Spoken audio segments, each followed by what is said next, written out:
for the anything and everything and shit podcast. Justin and Eric. What's up, everybody? What's happening, y'all? Welcome back to season 2. Yeah, episode 15. Heck yeah. Thank you once again for tuning in to our podcast. Sure. We definitely appreciate it. Thank you.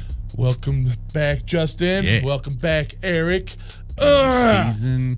I'm getting ready to rock this thing. We got some good stories for you today. For sure. Yeah, thanks to all our subscribers from the first season to help us out and get us started on this thing. Man, we're cruising. We really appreciate it. Heck yeah. So yeah, we got some stories for you today about a phone booth in the middle of nowhere, and it actually worked. Kept ringing 24 hours a day. People all over the world calling it. Some strange happenings. Yeah. We'll talk about what in the world happened to Jim Carrey. Dude, this is a crazy one too. I'm just like, is he still alive? Right? What the heck is going on? You know, he always said some stuff about, you know, if this happened. Yep. So if somebody comes back looking different, yep, it's not me. Question. And he's not the only one, so we'll talk about that. And we also have something about an exorcist that says that he encountered a man that had 27 demons at one time taking over. It's like, man, I can only imagine just having one. Right. 27. Yeah. Like, dude, I mean, it's an interesting one too. I'm just like, wow, talk about being batshit crazy, right? Well, you know, you see some people walking down the street and you wonder, right? Yeah, and it could be rampant these days. You never know. Yeah, and we also have a story about being spoon-fed radiation. This one's insane. Yeah, I'm just like, wow. Guess who is sponsoring this one?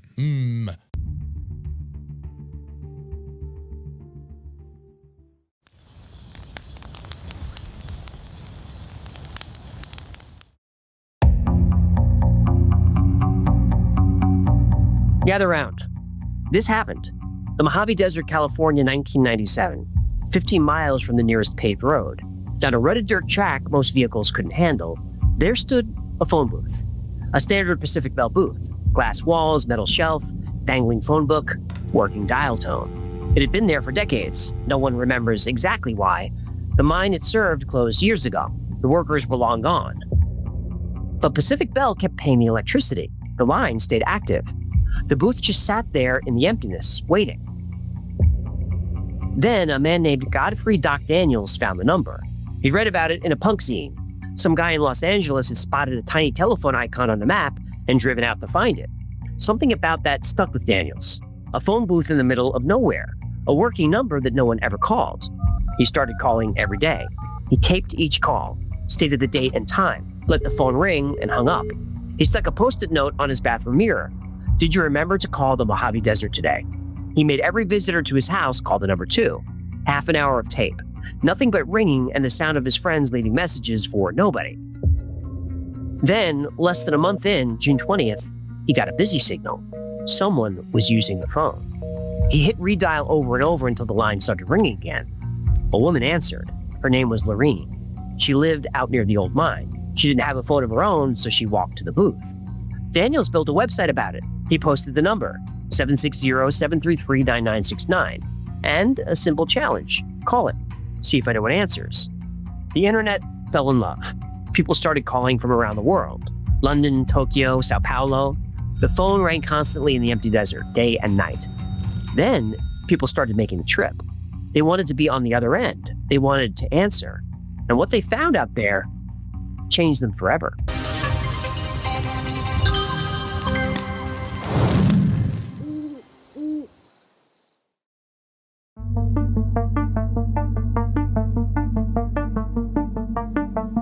People started calling the Mojave phone booth from around the world. The phone rang constantly in the empty desert day and night, and eventually people started making the trip to answer it.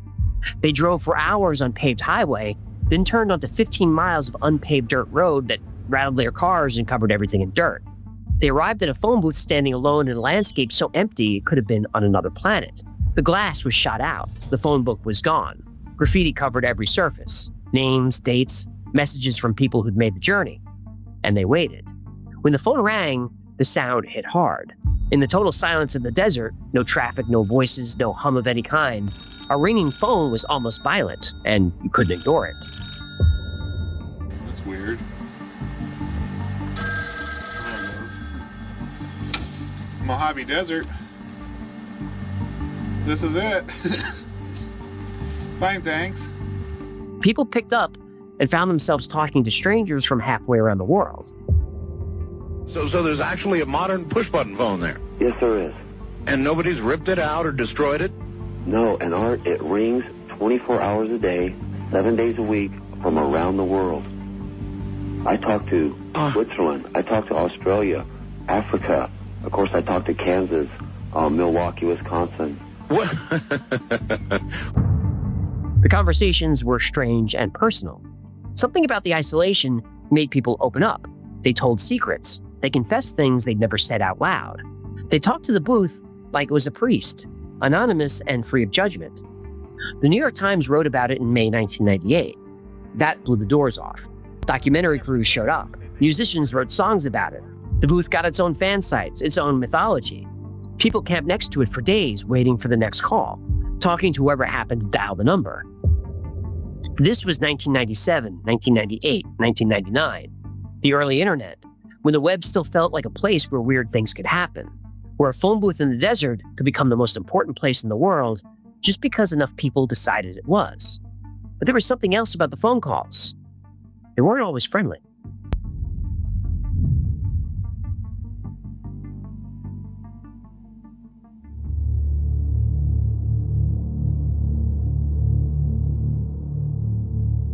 Campers at the booth started reporting strange things. Not every call was a curious stranger or a fellow fan.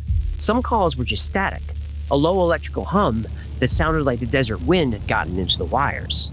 Some were garbled voices, words that didn't quite form into anything you could understand. Sounds that might have been human, or might not have been. One camper answered a call at 3 a.m. The desert was pitch black. No moon, no artificial light for miles in any direction. Just stars and silence. He picked up the receiver. A voice whispered, "I see you." He looked around. Nothing. Darkness in every direction. No cars, no flashlights, no movement. He was alone. He hung up. The phone rang again. Same voice, same whisper. "I see you." He didn't answer the third time. He got in his car and drove 15 miles of dirt road in the dark. The whole way out, he couldn't shake the feeling that something was watching him from the hills. Other visitors reported the same kind of thing. Calls that felt off. Voices that didn't sound quite human. The feeling of being watched in a place where no one should have been watching. Some saw lights in the sky above the booth. Not planes or satellites. Something else. Others felt vibrations in the ground when the phone rang, like the booth was connected to something underneath the desert. The booth pulled in true believers who thought it was a portal, a beacon, an antenna drawing attention from things that weren't human. It pulled in skeptics who came to prove the stories wrong and left feeling uneasy. And it pulled in people who just wanted to answer a phone in the middle of nowhere, to prove that connection was still possible even in the most isolated place on Earth. And for 3 years, the Mojave phone booth rang.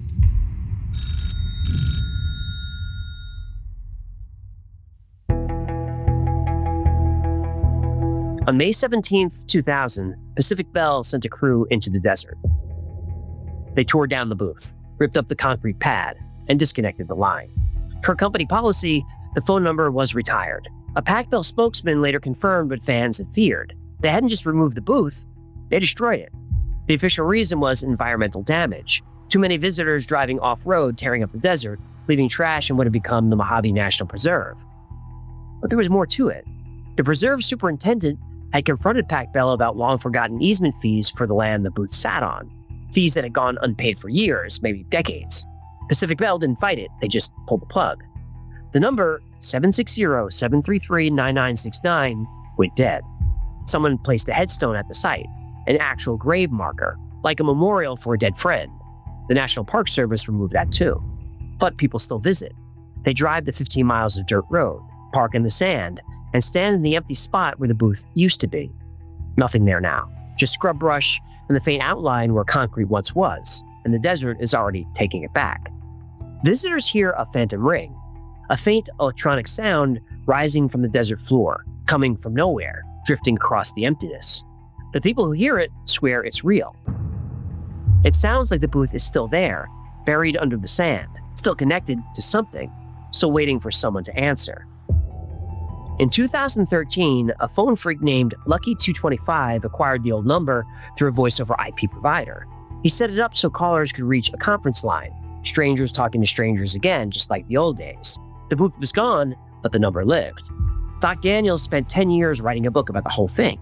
Adventures with the Mojave phone booth came out in 2018, funded by a Kickstarter campaign.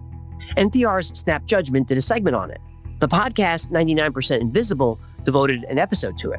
The novelist J.G. Ballard called the booth a kind of talismanic object, something that shouldn't have mattered, but did, for reasons nobody could fully explain.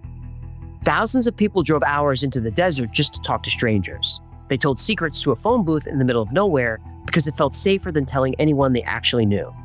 The booth was a piece of forgotten equipment, a leftover from 1948 that nobody bothered to disconnect, a policy station for a dead mine.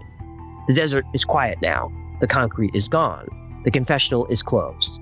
But somewhere under the sand, something is still waiting for a signal.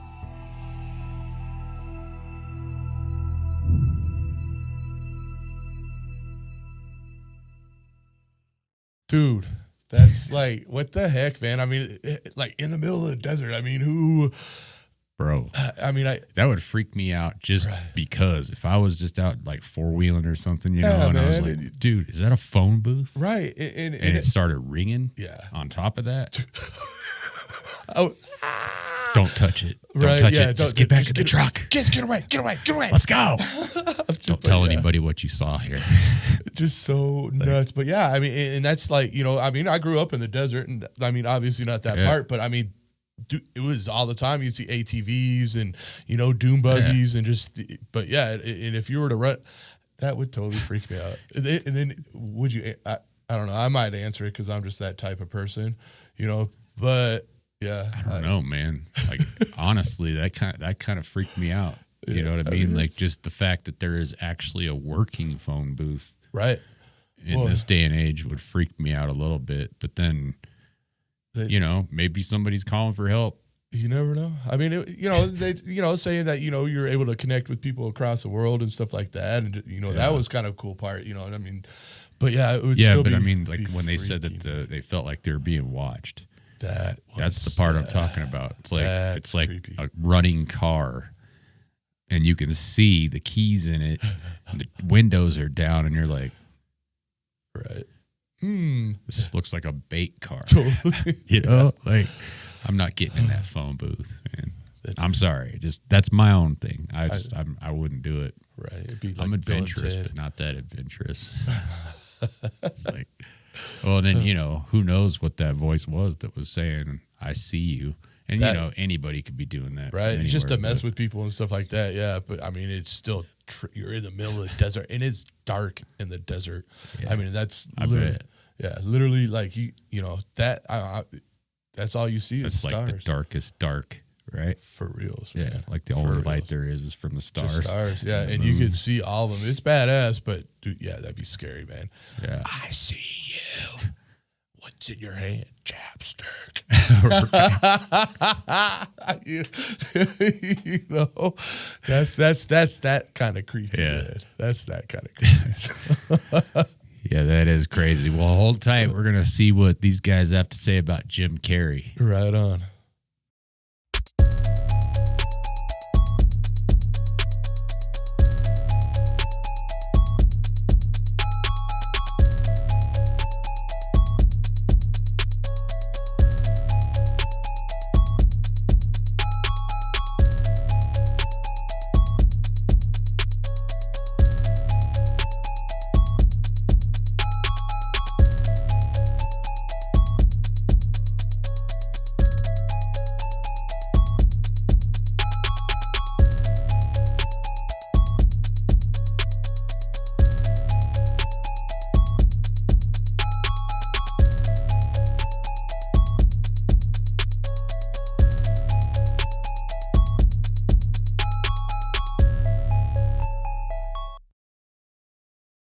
This whole Epstein case, the alien distraction didn't work. What are we gonna do?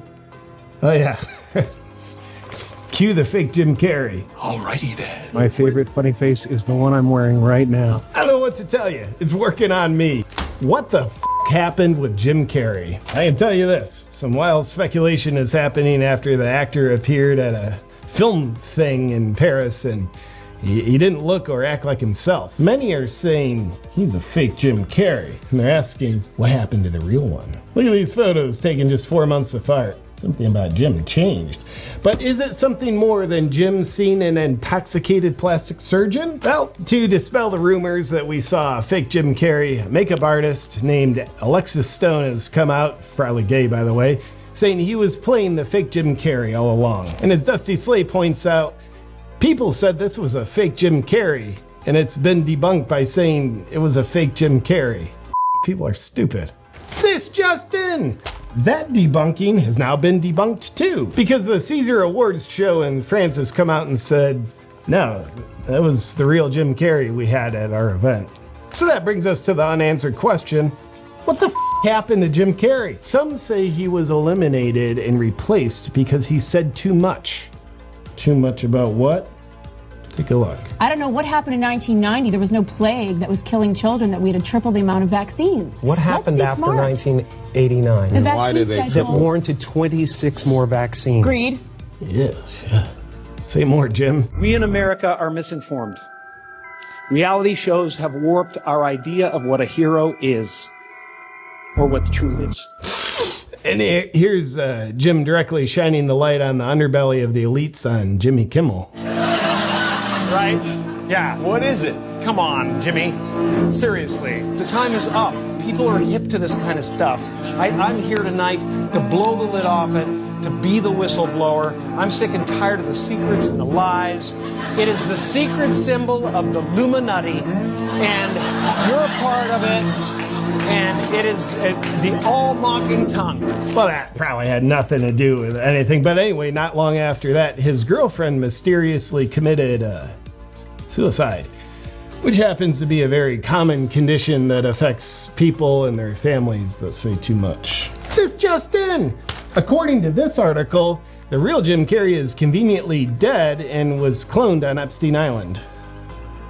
So that's who you saw. Yeah. I'm actually on board with that. This explanation makes the most sense out of anything I've heard.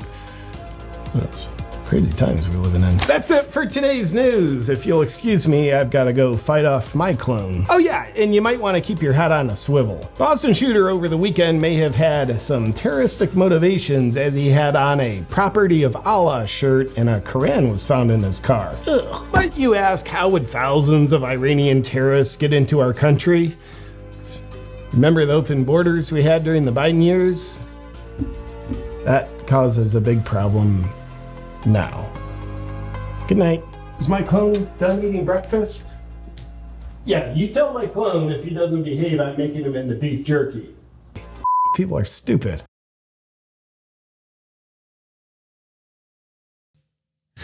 Well, yeah, Dude, I could tell right off the bat that wasn't him. Dude, for real. Most people could. Obviously, the eyes don't match. Yeah, nothing matches.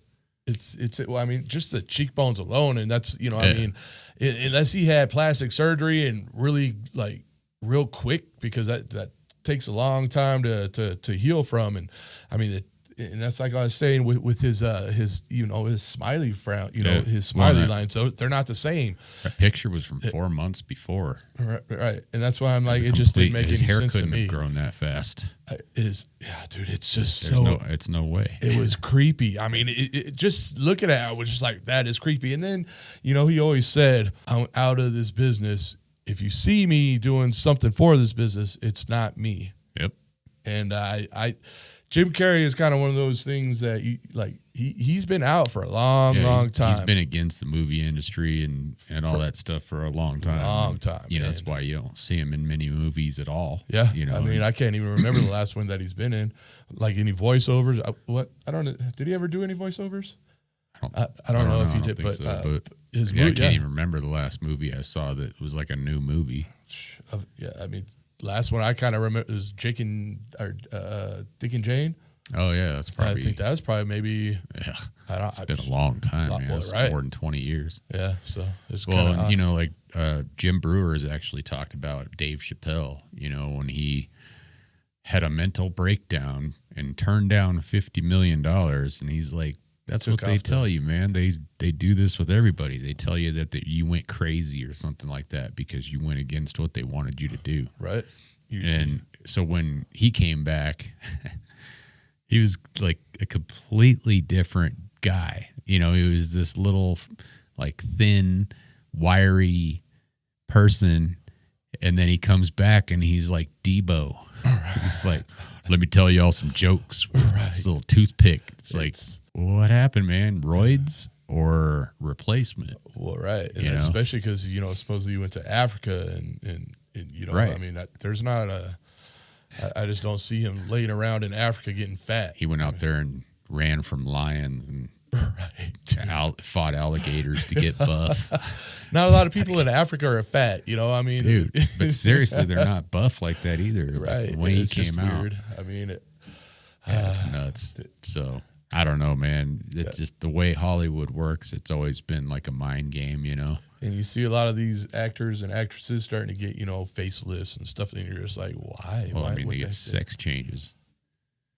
True that. You know, like nothing's off the table anymore, you know? Yeah. And that's what I was thinking, too. He looks kind of like a Caitlyn Jenner or something. It was, yeah. Like he's on his way there. In a weird way. Yeah. And, you know, they were trying to debunk it, saying that makeup artist from Hollywood that does a bunch of different disguises and tries to act like all these other stars or whatever was the one that did it. And then they debunked that. And then now it's back. Yeah. Now that is the reason. Either way, it doesn't matter to me. What is the point? Like, don't give somebody that wants nothing to do with you an award.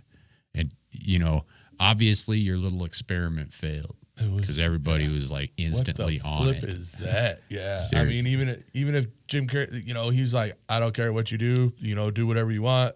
Just leave me the, you know. Yep. But just so freaking weird. I mean, just it looked like a freaking zombie person almost. I mean, it tried to pass off. Sound like him. Yeah, and it'd be like me coming in here going, "Hi, everybody. How's it going? I'm just so happy to be here today. Thank you for letting me be here. I'm so happy. This was just such an amazing day. This is such an amazing place. I'm so happy." Like, if I come in here talking like that, shoot that guy, because that is not me. You know, anybody hears me talking like that, they're like, what's up with this guy? Right. Like, I mean, yeah. That's just not how I roll. Right. Like, I might be hard to hear sometimes, but it's not because I'm talking like that. You know? It's like, holy crap, dude. I mean, that was creepy. Very creepy. Just talking like that was creepy. The whole thing was creepy. I'm actually sorry for making you guys watch that, because that was creepy stuff. I still just don't understand the whole reasoning why, though. That's what baffles me. Is there are we going to find out, like, in a couple of weeks of some, you know, just alternative motive, or it just it was some social experiment. Some social experiment. You know, Jim Carrey was there all with it, but we just wanted to see if we could get you guys. I'm just kidding. kidding. You know, it's just a joke. We want to see how blind you guys really are with the, you know, diversions and all that good stuff to it. Did you fall? Right. I've already pulled enough tricks on you already. We were just going to see what else we can do. It's getting thick. Time to get our shovels. Dude, that was over the top. Yeah, man, that was scary looking. For real. Creepy. They can never get the eyes right. People that know what I'm talking about know what I'm talking about. Person's eyes never lie. Never get the eyes right.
27 demons and one human? Yeah. What was the one in modern history? The Mormons. It's a modified form of Freemasonry anyway. How many demons are there? Billions, literally. Can a demon possess multiple people at one time? Yeah, so all the gods of the Gentiles are demons. What's the most you've seen? Well, I said this one had Legion. And I believe it was Legion. But outside that context, the one that I've seen the most is 27. 27 demons and one human? Yeah. And it was a pretty sad case. This guy was a hurting unit, man, from all that. So most of them, though, it's somewhere between 1 to 8, maybe, are the most that you tend to see as a general rule. I actually did see a case where I did one case where I got rid of one demon of fear.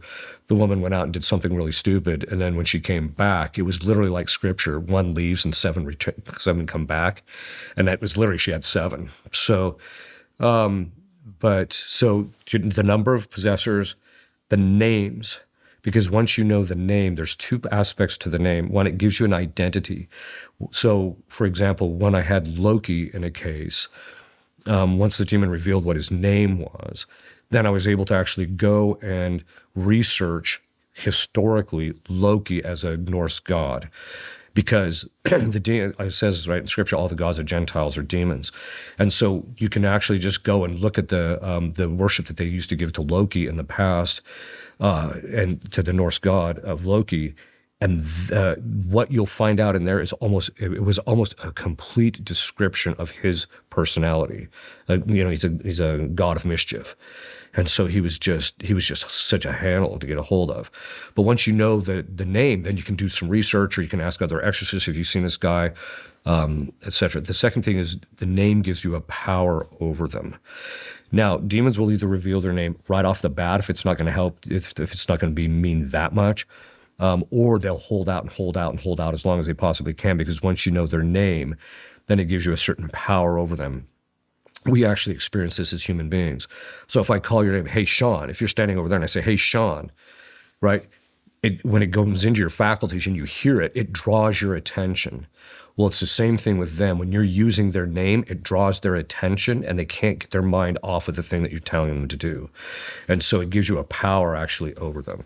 So the names, how they got in, because a lot of times how they got in is how they're going to get out. Plus, times how they got in is very often like if it's because they were wounded very badly, like a woman was raped or something of that sort, then you maybe some psychological issues that have to be addressed first before she's going to get liberated. And then the time and date of departure when you're leaving. I don't ask that too often because they usually lie. Now, only about 10% of the time do they actually tell the truth, but they usually lie. They'll say, oh, I'm leaving tomorrow, and then tomorrow comes and goes and they don't leave. And the reason they're doing that is they're trying to discourage the person who's possessed. And then the last piece of information is, what is it going to take to get you out? And usually it's something very simple. So in the last case that the woman was liberated that I was working with, it took us a long time to get out this piece of information. She had to go to a specific altar in a particular church, and I had to say a specific prayer over her, and she would leave, and he would leave. We did it. Boom, he was out. But it took us a long time to get him to that point. That piece of information is what they're going to hold out. And there's 6 stages of liberation. Stage 6 is liberation. Stage 5, that last piece of information is going to come out in stage 5. Wow.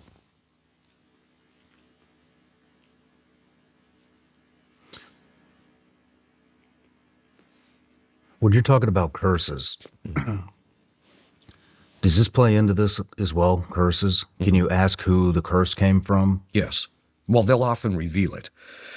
So if the person's possessed, you'll actually, if they're not possessed, the demons can't talk necessarily. Whereas if the person's possessed, you can beat him to the surface and force him to talk, and he'll talk. And then at that point, they'll, if the person was cursed, you have to break the curse, and that's going to be how you're going to liberate them. And so as a result, the demon's going to have to tell you at some point who cursed them and how it was done. And then there's usually specific things that you can do to invert those or break the curses. How many demons are there? Billions. Literally. So when God created all the angels, he created the entire hierarchy of angels instantaneously all at once. And so starting from the seraphim, which is at the top, all the way down to just angels at the bottom. Of the class of the angels alone, there's one subset, which is the guardian angels. And every human being that has reached, that has basically been born or basically been conceived has had a guardian angel created specifically for that particular individual. So you're talking billions just in that one subclass. The number of angels that fell is from Book of Revelation, where Satan took a third of the stars and with his tail and swept them down. So that's, the fathers say that means that a third of the angels actually fell. Now, not a third get to possess or have much to do with us in this life. Most of the possessions that we see are from the top rank, which is the top three choirs, the thrones, the cherubim, and the seraphim. So, it'd be Satan, Lucifer, and Beelzebub, but there would also be Baal, Asmodeus, Leviathan, Lilith, Baphomet, and then also Moloch. Those are the ones in the middle. There's also other ones like Abaddon, who they're kind of in the middle. You don't see too many in the middle tier very often. And then you'll see a lot of the lower grunt guys at the bottom, whose job is to just kind of do the bidding of the guys at the top. And so those where you see most of the possessed and demons coming from. And so when they name themselves, is this all recorded? I mean, when you're talking about billions of demons and you get one to name itself during an exorcism, you go do some research. I mean, how many times has it been where it wasn't recorded? Most of it, actually. Most of it. Yeah, because historically, to be an exorcist was done by mentorship. So what would happen is if you were chosen to be an exorcist, you would go and study under some guy for like a year to 2 years, and then he would teach you all these things, that we're talking about. And so you would learn those things, and you'd learn the names of demons, and you'd see them in session and get a sense for them before you started out on your own. But because of the number of exorcists collapsed in the church, and then now they're just trying to get it back up off the ground. We teach classes, actually. My community and I, we'd actually teach classes. And then there's also a place in Mundelein that teaches courses on this particular topic. And so, but then we encourage people to come and sit on session, because it's one thing for me to tell you that, oh yeah, people change shape during session, and it's another thing to actually see it and see what you're actually looking at. So, because anytime demons preternaturally manifest, there's a real revelation, something about the demon. It's called the cause is always some way in the effect. It's a philosophical principle. The cause is always some way in the effect. And so they're revealing it. So when they do those types of things, those things don't. I'm not. The only thing I'm really interested in is, what am I seeing? What can I learn from what is going on in this guy? Because I got to. That information is going to tell me something about him, and it's going to be helpful for me to get him out. But before we move into shape-shifting and that kind of stuff, I'm just curious. So would that be your responsibility to record a new name with a new personality? So we don't necessarily record it, but we are actually in the process of building a database, so that exorcists would have access to the database. Because some of the common ones like Satan, Lucifer, and those things, or even some of the more common ones like Abaddon, who's the demon of destruction, you'll get you can find out a fair amount of information about these guys. We'll put those in the database, but there's a lot of ones that are less known, and so exorcists come across them. I've come across demons that other exorcists haven't. They've come across demons that I've never even heard of or nobody's ever even heard of. And it seems authentic, etc. So we want to get a database so that going forward, exorcists, if they come across somebody, they don't have to spend all the time doing the research. They can just quickly go take a look at the database and get a sense of, this is what the guy's weaknesses are. This is what he got out in these these cases. This is what got him out. This is his history. Because like the god of Isis or Osiris, those are Egyptian gods, but those are also demons. So if you know what those are, then you can actually, don't have to go and read a bunch of Egyptian in order to know what these guys are. Can a demon possess multiple people at one time? Yeah, you can. I actually had a case of that. Well, 2 cases, where the same possessor was possessing 2 sisters who were blood related. And so when we would do sessions with one, the other one would manifest from time to time outside of the session. Holy shit! So we had to do a lot of stuff to keep them, from what we call cross animation, which is where, when they're around each other, the demons are going to manifest. So you see that from time to time where someone who's possessed, they'll get around someone else who's possessed, and whoever has the lower demons in them will be the one where the lowest demon will manifest in the presence of the bigger demon. But they can possess more than one. They generally can only act on one thing at a time. Okay. But Thomas Aquinas says that they can act on a number of different things at the same time if it all falls under the same conceptual idea. So, for example, someone can juggle where they're keeping several things in the air at once. The demons can act on, like, I'm going to act on these three people that I'm possessing because I'm, my access to them is the same. And so they can act on three people at the same time. But normally they don't do that.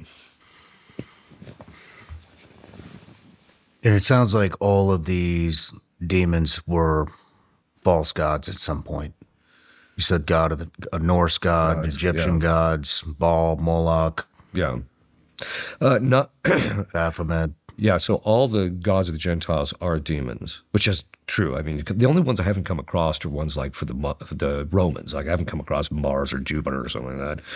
But the Egyptian gods come across, several of those. The Norse ones are taking them. They're rising up because of they're being introduced or being used in video games and things of that sort that the young men are doing. So you're starting to see more of those. But not all the demons made themselves out to be a god to someone else. So Satan never really did, even though he wants people to worship him.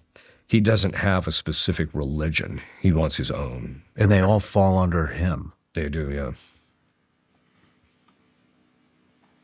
What about Greek gods? Yeah, it's the same. Some I've seen exorcist scenes, some we haven't. So, I suspect at some point some exorcist has come across, Venus or whatever, but we just don't hear about it too often. And so when we get into, looking back through time, when we're talking about Norse gods, Baal, Moloch, Greek god, any gods that, throughout history, does that mean that those gods were introduced by a demon? Very often. So what will happen is, historically, either the demon will possess somebody in a particular culture, and then from there, the person kind of becomes like this oracle from which the rituals and the worship is designed, and the people are swayed into doing it. You're not going to have a case where they're actually going to appear as a general rule, although that has happened historically, where demons will appear as angels of light and claim to be, from God, and then say this is what you're supposed to do, and getting the person to start their own religion. We've seen that happen a couple of times actually. One in more modern history, and one year 600. So we've seen those particular things happen. What was the one in modern history? The Mormons. So, I'm sure there's a lot of the Mormons out there who are not going to be happy that I said that, but the angel that appeared to him, it actually gets to the line from St. Paul, which is actually on the outside of the cathedral in Salt Lake, if I'm not mistaken, but out in the outside, it's, even if an angel were to preach to you another gospel. So you have those particular things that are actually, and the other thing is that, at least in the relationship with the Mormons, I don't want to get too deep into it, but that it's actually, it's a modified form of Freemasonry anyway. That sounds like the ultimate deception. If they come to you in a light, to appear to be angelic, how does that look in God's eyes?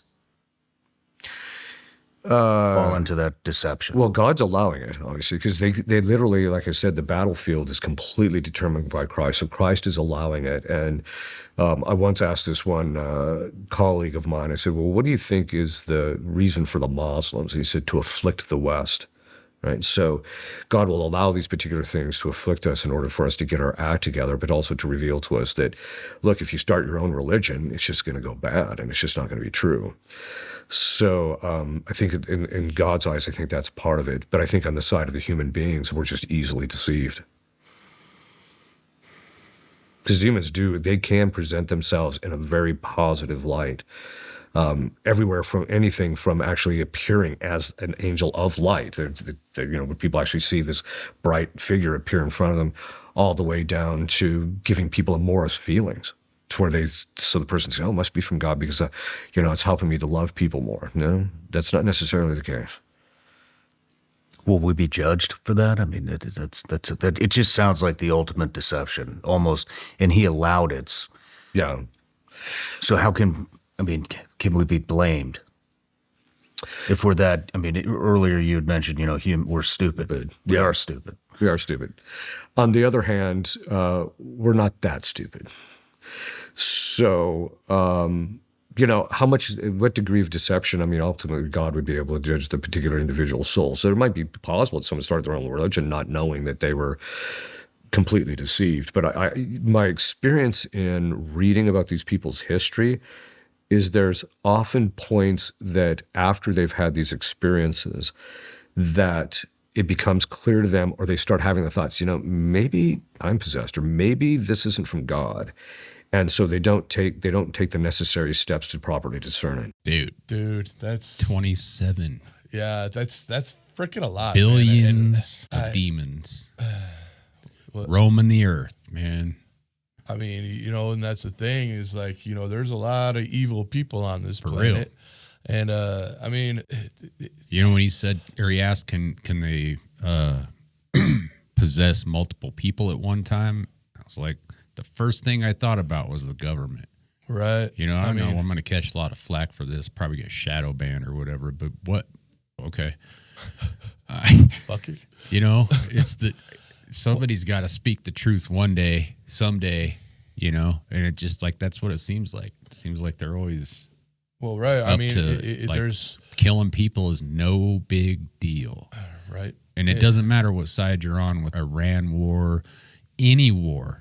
You know what I mean? Ever since I was a little kid, I was always just like, well, how come we can't just like arm wrestle or something? Right. Yeah. There's got to be a better way than just sacrificing our guys all these people. Fight your guys. People that don't even care about your political. We have to kill. Yeah. You know what I mean? And that's demonic in itself. Right. And that's sacrificing humans. That's why he was talking about Moloch. You know what I mean? And we've talked about Bohemian Grove on one of our episodes before, and that's exactly what that was all about, was sacrificing babies or people, humans to the god of sacrifice, Moloch. And it's like, it's everywhere. So it doesn't surprise me that a demon can possess multiple people. And they said there's billions. And that's why I believe like the whole Moloch's the pronouns thing, where they're trying to get people to start calling themselves they or them. That's a demonic thing to me, because you're trying to act like you're a part of Legion. Like I'm supposed to think that you're a multitude of people, not just one person, by saying that. It's like, first off, that doesn't work in the English language. And second, I'm not going to glorify a demon, period. Bark up somebody else's tree. But that's just crazy, man. It's like they're everywhere. Well, apparently, I mean, there's millions of them. It's Moloch's. Is that the bull one? The one that has the horns? So I was. They were burning it, or no? Right. That's Baal. I'm sorry. Is that Baal the one that they said that's what started the? Moloch is the owl. Oh, okay, all right. Yeah, the effigy of the owl is supposed to be Moloch. Okay, that's the one they were burning babies and children in, and they're like, well, I don't know if that's okay in the Bohemian Grove. Yeah. And then the bull one's the one that they said that started this Iranian war. Because they burned that effigy of Baal in Iran because they say that we worship that god. Right. I mean, they're wrong about me. I don't know about the government or whatever they're doing, but for me, they're absolutely wrong. Right. So, and there's a lot of people here that, most people don't even know what Baal is. What I mean? Most people don't even know what these demonic gods are. you know? Right. Well, no. When they were burnt. Well, no, and that's why I had to ask. I asked you and the guy at my work too, and I was like, and he was telling me about. He was giving me kind of a backstory on it, and I was lost. I mean, it looked familiar, and I was like, I know that I should know who that is, but I just the Abaddon, the demon of destruction. That's like exactly what our government. All governments. That's what humans do a lot. We destroy things that somebody else put together. Right. You know what I mean? It's insane, but it is everywhere. And I guess the main reason I wanted to bring this up is just so everybody's aware. You know, like you got to really watch what you're doing. That whole getting consent by not saying no. You know what I mean? Like if you don't say anything, then they just figure that's your consent. Which is BS because it's crazy, but it is. That's the way it is. They can tell you what it is, and then if you don't say no, then they're in. Right. You know, and it there's all kinds of things that we could be affected by, but it's just crazy, man. It's like it instantly started making me think about the authority figures in our government. The possession. Yeah. Some crazy stuff. You never know. You know, it could run deep, man. It's a deep rabbit hole, which is cool. Sometimes. It seems like everything we've talked about on this podcast has had like way deeper stuff in it than we've even brought to the surface. You know, right? It's like, well, even that phone booth thing. You know, yeah. I mean, hey, it's funky, but yeah, there's probably like you call that like 4-digit code or something, and then remember. Was it Spies Like Us? Remember when they went to that movie theater in the middle of the desert? Oh, yeah. It was the drive-in. Yeah. He goes, why don't you get you guys the Coke? Coke, yep. You know, maybe it was one of those things. Maybe it was Bill and Ted's phone booth from That's what, you the never 80s. Know. I mean, it's interesting. So, yeah. World's a funky place. Who knows? There's all kinds of possibilities about all kinds of things, but this next part we're going to talk about is being spoon-fed radiation when you're an unknowing child, and you have no right to say no. Once again, silence is golden. And just guess who's behind it.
In 1994, a man named Fred Boyce was driving through Massachusetts. A news report came on his car radio. A government committee had just revealed something horrifying. Children at a state institution had been fed radioactive cereal. The institution was the Fernald State School in Waltham. Boyce had lived there as a child and eaten that cereal. He had been a member of that club, they described. For 45 years, he believed joining the science club meant someone cared about him. That morning, sitting in his car on the side of the road, he learned what it actually meant. He was a test subject, and he had always been one. And the people who fed him that breakfast had known exactly what they were doing. The Fernald State School was founded in 1848 as the Massachusetts School for the Feeble-Minded. It was the first publicly funded institution for developmentally disabled people in the Western Hemisphere. By the early 1900s, its superintendent, Walter E. Fernald, had turned it into something else entirely. Fernald sat on the board of the Eugenics Society. He believed certain people were genetically inferior and should be separated from the rest of society permanently. Under his leadership, the school stopped being a school. It became a warehouse. Children were committed there not because they were disabled, but because they were inconvenient. Orphans. foster kids who had run out of foster homes, poor children from broken families, kids who misbehaved or tested below average on IQ exams that have since been thoroughly discredited. At its peak, the institution held roughly 2,500 people across 72 buildings on nearly 200 acres. Historian Michael D'Antonio estimated that at least half the residents would function normally in today's world. Across the country, during the worst decades of the eugenics movement, approximately 200,000 relatively normal children were locked away in more than 100 similar institutions. They were labeled with clinical terms: idiot, imbecile, moron. These were official medical classifications stamped on their permanent records. Fred Boyce was 7 years old when the state of Massachusetts committed him to Fernald. His mother had abandoned him. He had been a ward of the state since he was 8 months old. He had already lived in 7 foster homes. When his last foster mother died, the state needed somewhere to put him.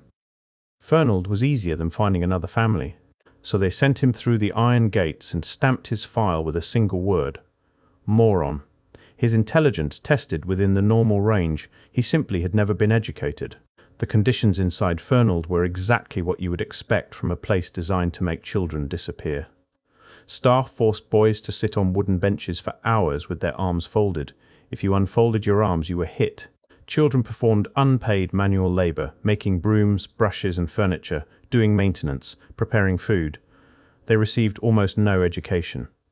The most capable residents kept the institution running, while the institution kept them invisible.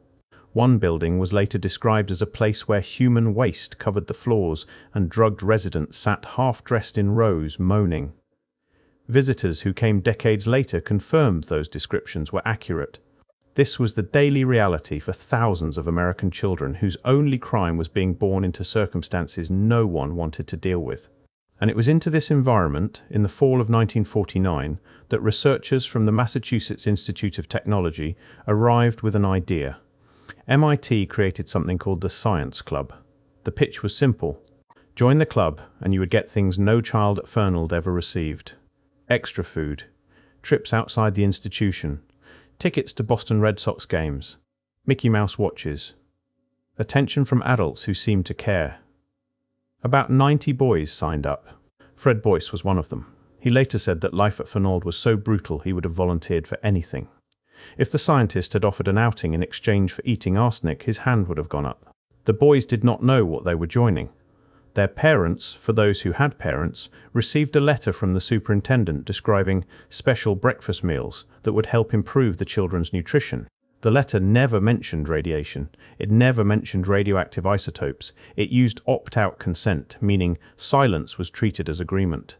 And for the children who were wards of the state, the superintendent himself signed the consent forms. The same man who ran the institution approved the experiments on the children in his care. There was no independent oversight. There was no one whose job it was to ask whether this was acceptable. Between 1946 and 1953, MIT professor of nutrition Robert S. Harris and his team conducted 3 separate experiments on Fernald residents. In the first, boys ate oatmeal coated with radioactive iron tracers across 7 meals. Their spleens absorbed between 544 and 1,024 millirems of radiation. In the second, 36 boys drank milk containing radioactive calcium tracers. In the third, 9 boys were injected directly with radioactive calcium through a syringe. The subjects were between 10 and 17 years old. The total number of children involved was at least 74. Here is the part that should make you set down whatever you were eating. The entire reason these experiments existed was a serial marketing war. In the late 1940s, Quaker oats and cream of wheat were competing for dominance in the American breakfast market. Recent studies had suggested that a chemical called phytate, found naturally in oats, interfered with iron absorption. This gave cream of wheat a potential nutritional advantage. Quaker oats needed data to fight back, so Quaker supplied the cereal. MIT received funding through a named Quaker Oats Fellowship. The United States Atomic Energy Commission supplied the radioactive isotopes, and the Fernald State School supplied the children. 74 boys fed radioactive breakfast so a cereal company could win a marketing argument. The results were exactly what Quaker wanted. Oatmeal was no worse than cream of wheat at promoting iron absorption. That finding went straight into advertising. The calcium injection study produced something else. Researchers discovered that calcium deposits directly into bones after entering the bloodstream. That became foundational research for osteoporosis science. Every time you hear that milk builds strong bones, there is a line that connects back to Fernald. 9 boys were injected with radioactive material without their knowledge or consent. That nutritional fact was purchased with something that was not for sale. Now, the strongest counterargument. Multiple task forces concluded that the radiation doses were small. A 1994 Massachusetts state panel found no measurable health effects. The exposure was roughly equivalent to receiving 30 consecutive chest X-rays, which sounds alarming but falls within ranges that do not typically cause detectable harm. I sat with that fact for a long time. It almost closed the door for me. If no one was physically injured, what exactly is the crime? Then I read the full testimony. A researcher named Bertrand Brill from MIT was asked about the choice of test subjects. Under pressure, he admitted the truth plainly. They should not have used a group that had no way to say no. That sentence reframes everything. The damage was not the radiation. The damage was a system that manufactured consent from people who had no ability to refuse. Children without parents. Children whose legal guardian was the same person approving the experiments. Children who had been classified as subhuman by the state that was supposed to protect them. The radiation was the method. The real violation was the architecture that made these children available. They had been erased from society before the first spoonful of oatmeal ever reached their mouths. And Fernald was not an isolated case. When the story broke in December 1993, it triggered something much larger. Energy Secretary Hazel O'Leary launched a federal investigation into government-sponsored radiation experiments. President Clinton established the Advisory Committee on Human Radiation Experiments in January 1994. Over 18 months, the committee reviewed millions of declassified pages from 6 cabinet offices. What they found was staggering. Between 1944 and 1974, the United States government had sponsored several thousand human radiation experiments on an estimated 20,000 or more unwitting American citizens. At Vanderbilt University in the 1940s, 800 pregnant women were given radioactive iron in drinks described as vitamins. At the University of Iowa in 1953, newborn babies were fed radioactive iodine. In Cincinnati between 1960 and 1971, 200 cancer patients, mostly poor, mostly black, were irradiated without informed consent while being told they were receiving treatment. Prisoners in Washington and Oregon state prisons were used for radiation tests. More than 200,000 military personnel were exposed during atomic weapons tests. 18 people were injected with plutonium at hospitals across the country. Most of them were poor. Most of them were sick. None of them were told what was being put into their veins. In Hanford, Washington, in 1949, the Atomic Energy Commission deliberately released iodine-131 into the atmosphere, contaminating 500,000 acres, including 3 small towns. And here is the detail that should keep you awake. A 1947 internal AEC memorandum recommended that these experiments not be made public. The reason, stated in a direct quote from a government document, was that it might have an adverse effect on public opinion or result in legal suits. They knew. They knew it was wrong. They said so in writing. And they did it anyway because the people they were doing it to did not have the power to stop them. The test subjects were always drawn from the same pool. The institutionalized, the imprisoned, the terminally ill, the poor, the abandoned, the people society had already decided did not count. The Advisory Committee's final report was released on October 3, 1995 at a White House ceremony. President Clinton called the experiments morally troubling and issued a formal apology. Fred Boyce was there. He watched the president speak. And later he said it was not enough to compensate these guys who had their lives ruined because people were trying to do good. But here is something almost no one mentions about that date. October 3rd, 1995, the single most significant revelation about government experimentation on American citizens was released to the public on the exact same day the entire country was watching the O.J. Simpson verdict. The biggest news cycle in a generation swallowed the story whole. Whether that timing was terrible luck or something more deliberate, I cannot say for certain. But the result was the same. The country barely noticed. I need to be honest about something. There is a version of this story that is easier to tell. The version where you focus on the radiation, call it monstrous, and move on. The clean outrage version. But that version lets the system off the hook, because the radiation experiments lasted 7 years. Fred Boyce's institutionalization lasted 11. The label on his file lasted his entire life. He left Fernald at 19 with almost no ability to read. He cleaned up after Red Sox games at Fenway Park. He washed dishes. He eventually bought a portable carnival game booth and traveled the circuit because his lack of education closed every other door. He taught himself to read as an adult. He married. He raised a family. He built a life from materials most people would consider nothing.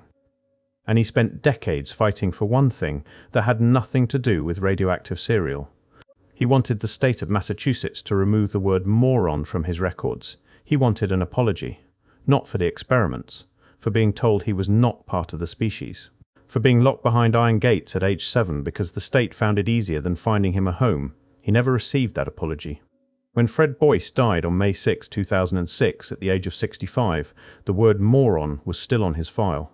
The class action lawsuit against MIT and Quaker Oats settled in January 1998 for $1.85 million.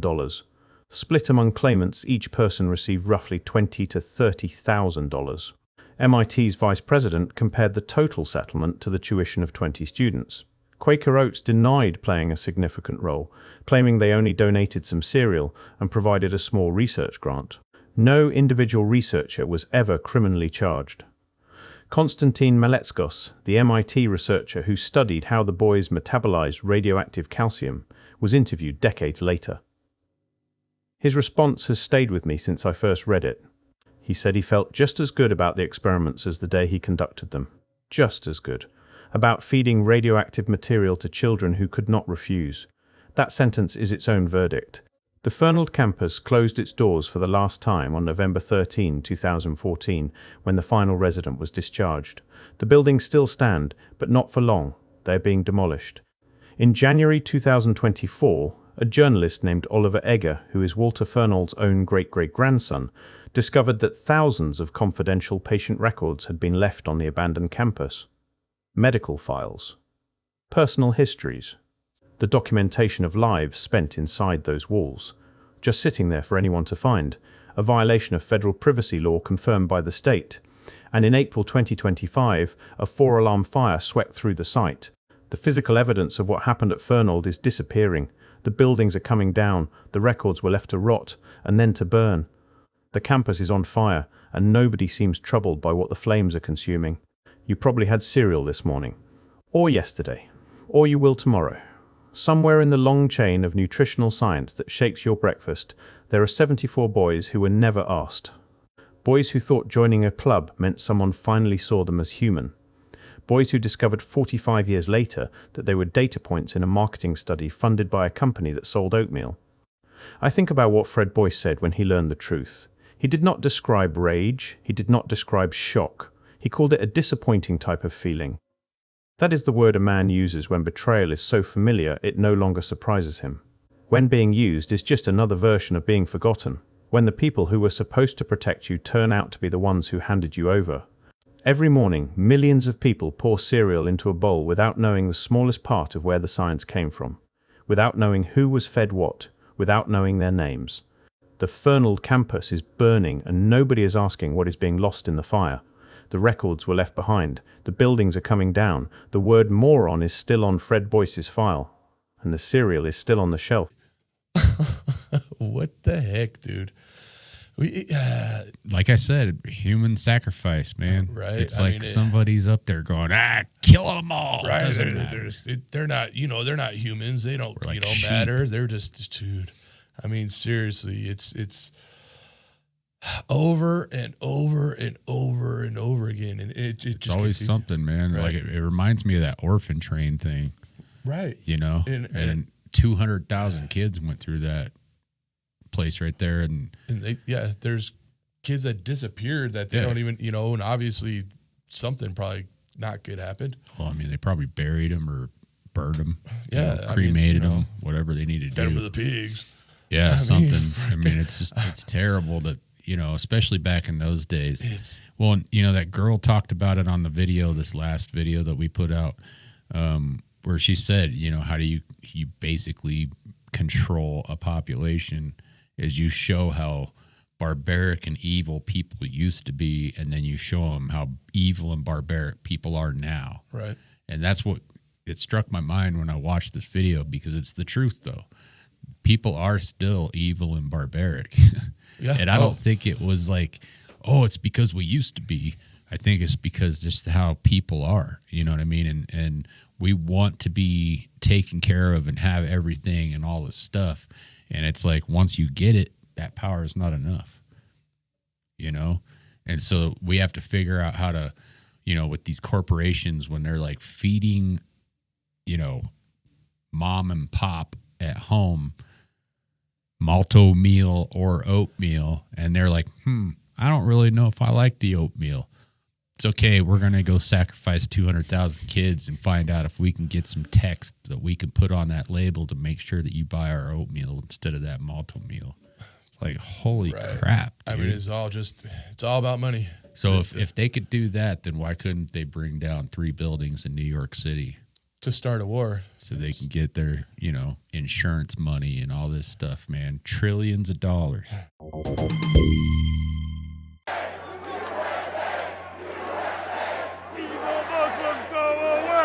Proud infidels here. He went for $9 million, and they bought it for $4.5 million. We really can't forget that day, that horrific day that we were attacked on our own country, our own turf. And it happened right here, and that's why it's really not appropriate to build a mosque here. It just isn't. It's just insensitive.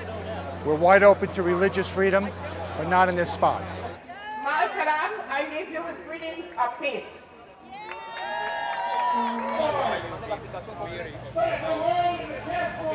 I would like, Americans to understand that whatever extremists did on 9/11 does not represent all of Muslims or all of Islam.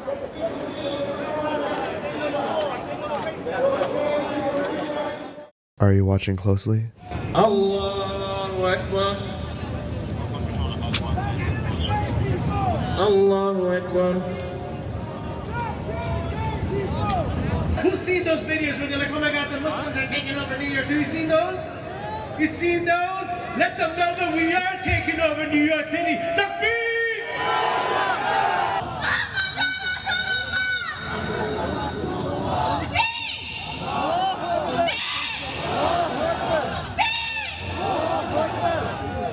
People are stupid.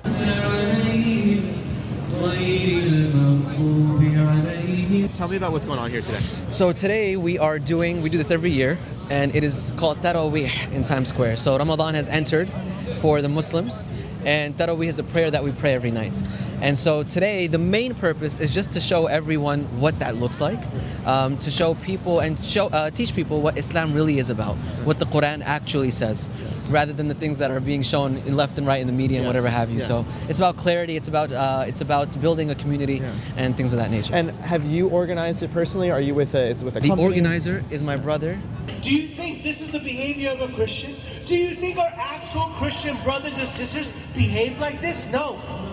These are the extremist far-right versions of the Christians. This isn't what Christianity teaches you. What did Christianity teach you? Let me teach you. Let me show you something. Come and bring your cheek over here so I can slap it and you can turn the other cheek. People are stupid. The messaging you just heard is going through hundreds of mosques a day in New York City. I went to Little Palestine in Bay Ridge, Brooklyn, and just look at how many mosques surrounded me. If you think this event in Times Square is just some isolated event and that Islam is not really spreading here, just look what happens when I try to do some street interviews in Little Palestine. I'm doing a video right now on this area, and I was wondering if I could just ask you one question. Arabic? Hi. Can I ask you a question? Is that okay? I'm from Manhattan. Do you speak English? Only Arabic? Does anybody speak English here? If you steal something, Sharia law says you should get your hand cut off. Okay. Do you agree with that? Do you not agree with that?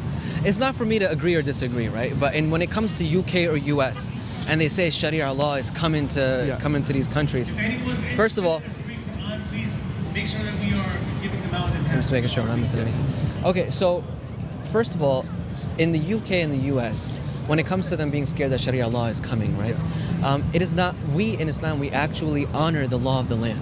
People are stupid. Islam directly challenges the multi-billion-dollar industries that we don't stand for, such as pornography, such as alcohol, such what you can go on and on. Things that are genuinely draining not just individuals of a society or community, but communities as a whole, the nation as a whole. Islam is a clear threat to these industries. And so naturally from the beginning, Islam has been shot down.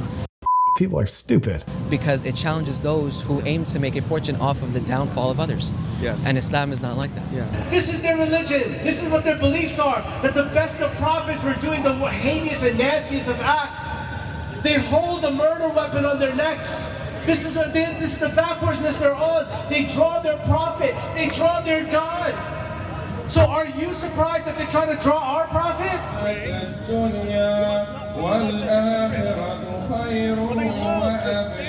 What do you say to these folks who are saying there's so many mosques in New York City, why do you have to pray outside? What do you say to those people? It's a valid concern, but like we have the permits, so it's not their concern. We own the buildings, we have the permits. What are they gonna do? Yeah. He has the right to free speech. He can't assault anyone. That's what the NYPD is here. Right. If you notice, a lot of the cops, they're Muslim. They got beards. If you read their names, Muhammad, Noor, they're all Muslim. They're not gonna attack you. But if you have the right to free speech. The cops are Muslim, you're saying? They are. Yeah. A lot of them. You can read their names, Muhammad, Noor. They have it on their tag. I want to be an aspiring police officer. I'm in the army. This is a free country. We have a right to free speech. We have the right to religion. We have the right to have our own religion. Yeah, and you can get in on this too. Why do you think that there is so much Islamophobia in America? Well, I'd say mostly because of the terrorism from the 2001 to 2006 era, maybe a bit before that as well. A lot of propaganda from the Bush administration and so on from there as well. And then there's also the fact that a lot of us is not the same skin color as a lot of the protesters that are here. If you notice, they're all Caucasian white. People are stupid. It just happens to be the organizations that are carrying it out happen to be Muslim. That's not something we can control. It just happens to be, or are they like in the Quran? I know it says to strike at the necks of disbelievers. Do you think that might be causing some of the terrorism? That war is related to war. If you're at war, that is something you do. Brothers. The Quran has many different chapters. Many of them are about war and how to conduct yourself. After 9/11, there was a motion to build a mosque on Ground Zero. It was actually a pretty well-known thing. Obama was supportive of it, and a few other people were supportive of it. Obama was supportive? Yeah, he was. That's a bit strange. I personally wouldn't, because people wouldn't agree with that. Yeah. It doesn't matter what I believe. People wouldn't agree with that. The people who go to pray there would be assaulted. There would be there would be a lot of public outrage. It doesn't make sense. I'm not sure why Obama would support it, but yeah. I'm not educated on the matter of why they wanted a mosque there. I know, no one talks about it anymore, but yeah. I wouldn't want it, because if I went to pray there, I feel like I would get assaulted. You see, my brothers and sisters, I cannot blame a moron who doesn't know anything about Islam. That's his job, to not understand and to try to say the nastiest of things about our prophet. But what about you? Don't you understand Islam? Don't you understand the significance? So when his name is mentioned, I want it to come from your core and your chest. And I want you to say it from your heart. Sallallahu alayhi wa sallam. People are stupid. Moving along, let's check in with Alex Jones for an Epstein case update. Jeffrey Epstein is a blood-drinking, child-raping, child-eating devil worshiper. Same. Thanks for the update, Alex. Strange facts you may have never known. In Rhode Island, biting off another person's leg is illegal. That's what I said. It's a strange fact you may have never known. Only there? Probably not. I mean, I would imagine it's probably illegal everywhere, but, they put it out there on the strange facts that you may have never known, so I figured I'd give it to y'all. In Rhode Island, it is illegal to bite off somebody else's leg. Damn it. So, maybe we could try it somewhere else and see. Well, when did they change that? Well, I think, it's probably one of those weird laws that they've had on, record forever, Did they have issues with people biting people's legs off? That's they insane, must man. have, dude. Like, what the frick?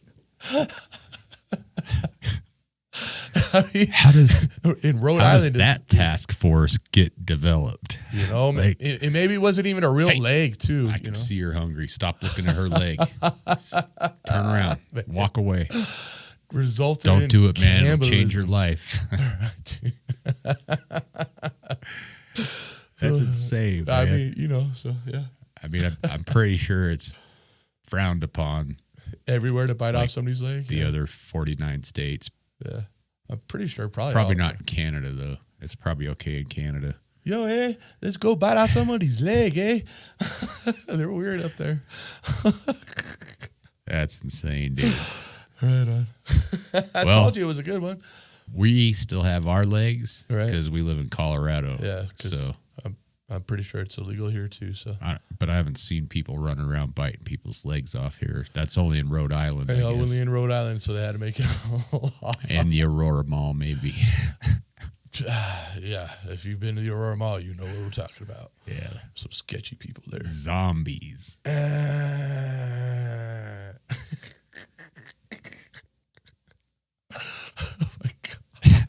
People are stupid. Well, right on, you guys. Thank you for joining us again. Much appreciated. Yeah.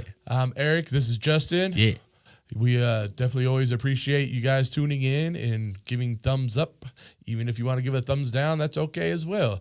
We'll take it because we know you listened. So Yeah, we appreciate it, guys. So- Definitely check us out on all the other, platforms: Spotify, iHeartRadio, We are Apple everywhere. Podcasts, Amazon. We're all over We the are place. everywhere, man. If you want to, We are everywhere. if you want to support our channel and support our show, you can always do that through True Fans. I know it sounds kind of funky, but it's not. It's clean. It's legit. So it's called True Fans. Not OnlyFans. Not that. True Fans.